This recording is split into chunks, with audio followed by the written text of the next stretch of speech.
Հանքարդյունաբերություն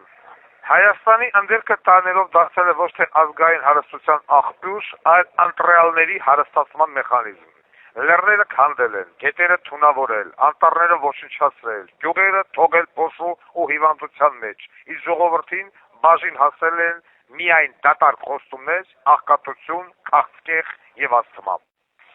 Տասնամյակներով Հայաստանից դուրս են տարել ոչ թե պարզապես մետաղ, այլ հայկական պետության ապագան։ Իմ առաջնորդությամբ այս քաղաքականությունը պետք է արմատապես փոխվի։ Ընդերքը պատկանում է ժողովրդին։ Հայաստանի հանքերը որևէ օլիգարխի, կլանի կամ օտար կորպորացիայի սեփականություն չեն։ Դրանք հայկական ժողովրդի ռազմավարական հարստությունն են։ Ուստի որոշ հանքարդյունաբերությունը Ուստի խոշոր հանքարդյունաբերությունը պետք է անցնի պետական վերահսկողության եւ ազգային ռազմավարական կառավարման ներքո։ Այո,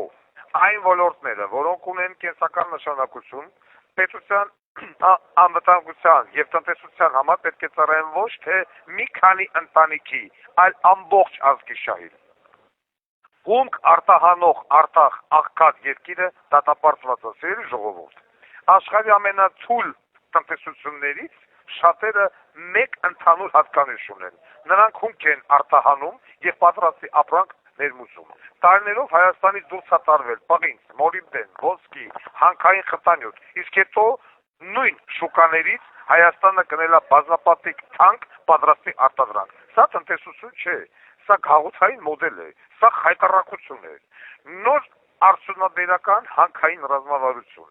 Իմ առաջնորդությամբ Հայաստանը պետք է անցնի նոր մոդելի, ոչ թե հումք արտահանել, այլ հումք վերամշակել Հայաստանում եւ արտահանել պատրաստի արտադրանք, այսինքն պղինձը պետք է վերածվի մալուխի, մետաղը սարքավորման, հանքանյութը արդյունաբերական արտադրանքի։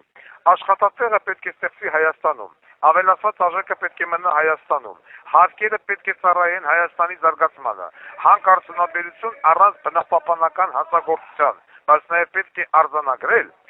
բնության ոչնչացումը զարգացում չէ, այն հանքը, որը թունավորում է ջուրը, սպանում գյուղը, մարդկանց առողջությունը, վաղը թանկ է նստելու ամբողջ պետության վրա։ Ուստի ներդրվելու են աշխարհի ամենախիստ բնապահպանական ստանդարտները, մշտական միջազգային մոնիթորինգ, փակ ցիկլով արտադրական համակարգեր, հանքերի վերականգնման պարտադիր ֆոնդեր։ Եթե որևէ ընկերություն գալիս է միայն լեռը քանդելու ու փախչելու համար, Հայաստանում տեղ չունի։ Հանքային եկամուտները ժողովրդի համար, հանքային եկամուտները պետք է ուղղվեն բանակին, գյուղերին, ճանապարհներին, ջրային համակարգերին, կրթությանը, ռազմաարդյունաբերությանը, սոցիալական ծախսերին, ոչ թե օֆշորային հաշիվների վրա։ Նախկին համակարգի դատավճիռը տարիներով ժողովրդին պատմել են, թե հանքերը զարգացում են բերում, բայց եթե գյուղը դատարկվում է, գետը մեռնում է, երիտասարդը արտագաղթում է, իսկ հարստությունը կենտրոնում է մի քանի ընտանիքի ձեռքերում, դրա զարգացումը որն է։ Դա կազմակերպված տնտեսական թալան է, ազգային արդյունաբերական պետություն։ Իմ առաջնորդությամբ Հայաստանը պետք է դառնա ոչ թե հումք վաճառող, այլ բարձր արժեք ստեղծող արդյունաբերական պետություն։